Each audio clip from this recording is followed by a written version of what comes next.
సుమన్ టీవీలో మీ personal and business promotions కోసం కింది నెంబర్కి కాంటాక్ట్ చేయండి.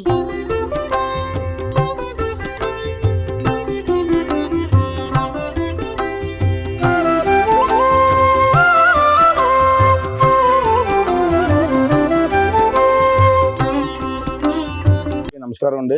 ఈ రోజు అన్నవరంలో ఒక మంచి కార్యక్రమం చేయడం జరిగింది. అదేమిటంటే 1990లో ఆ రోజు పెద్ద తుఫాను వచ్చింది, వరదలు వచ్చాయి. అప్పుడు నర్సీపట్నం దగ్గర ఉత్తరవాహిని దగ్గర పురాతనమైనటువంటి సత్యనారాయణ గుడి ఉండేది. మొత్తం ఆ గుడి అంతా కూడా వరదలో కొట్టుకుపోయింది.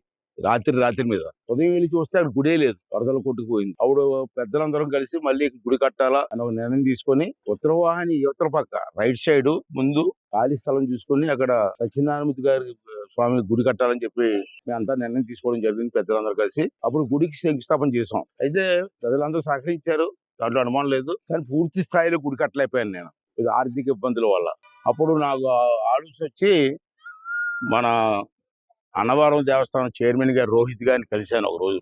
అలాగే అన్నవరం వచ్చి కలిసి, సార్ మన స్వామివారి గుడి 70% పూర్తి అయిపోయింది, ఇంకా 30% పూర్తి అవ్వలేదు, కొంచెం ఆర్థిక ఇబ్బందుల వల్ల అని చెప్తే, అప్పుడు మన చైర్మన్ గారు నేను టేకప్ చేస్తానని చెప్పి మిగిలిన అమౌంట్ అంతా దేవస్థానం నుంచి ఇచ్చి ఒక బ్రహ్మాండమైన గుడి కట్టించారు. కట్టించిన తర్వాత అప్పటి నుంచి ఇప్పటి వరకు మేము మా పెద్దలందరూ కలిసి రన్ చేసుకుంటూ వస్తున్నాం, ఏ ఇబ్బంది లేకుండా. అయితే ఆర్థికంగా ఇబ్బందులు ఉన్నాయి. ఆ గుడిని కూడా అనుకున్న స్థాయికి తీసుకెళ్లాలంటే ఒక ప్రచారం జరగాల. గుడి ఉత్తరవాహిని దగ్గర గుడి ఉంది అన్న విషయం ప్రజలకు తెలియాలంటే ఇప్పుడు మేము చేస్తున్న కార్యక్రమాల్లో తెలియదు. అంచేత ఒక రోజు మన చైర్మన్ గారికి ఫోన్ చేశాను నేను, రోహిత్ గారికి.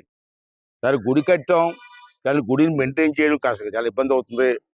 అంతే గుడి మేము దత్తత తీసేస్తాం అన్నవరానికి, మీరు యాక్సెప్ట్ చేయండి సార్ అంటే, నాకు వారం రోజులు టైం ఇమ్మన్నారు. వారం రోజుల తర్వాత అతనే స్వయంగా ఫోన్ చేసి, ఓకే సార్ తీసుకుంటాం, గుడి తీసుకుంటాం, ఇక్కడి నుంచి మేమే మెయింటైన్ చేస్తామని చెప్పి రోహిత్ గారు చెప్పడం జరిగింది. అనుకున్న ప్రకారంగా అయితే మీరే ముహూర్తం పెట్టమని చెప్పాను నేను. ఈ రోజు ముహూర్తం పెట్టారు. ఈరోజు శాస్త్రోక్తంగా స్వామి గారు సమక్షంలో నర్సీపట్నం సత్యనారాయణ గుడిని మన అన్నవరం దేవస్థానానికి దత్తత ఇవ్వడం జరిగింది. శుభంగా జరిగింది, నా కళ నెరవేరింది. ఇక్కడి నుంచి ఆ గుడి తాలూకు మెయింటెనెన్స్ కానీ, లేదా అక్కడ పూజారుల తాలూకు మెయింటెనెన్స్ కానీ, అక్కడ మొన్నటి పనిచేస్తున్న చాకలలో మంగళలో తుడిసే మనిషి కానీ అందరూ కూడా గుడిగా అప్పచెప్పిస్తాను. వాళ్ళ ఒప్పు నుంచి పనిచేస్తారు.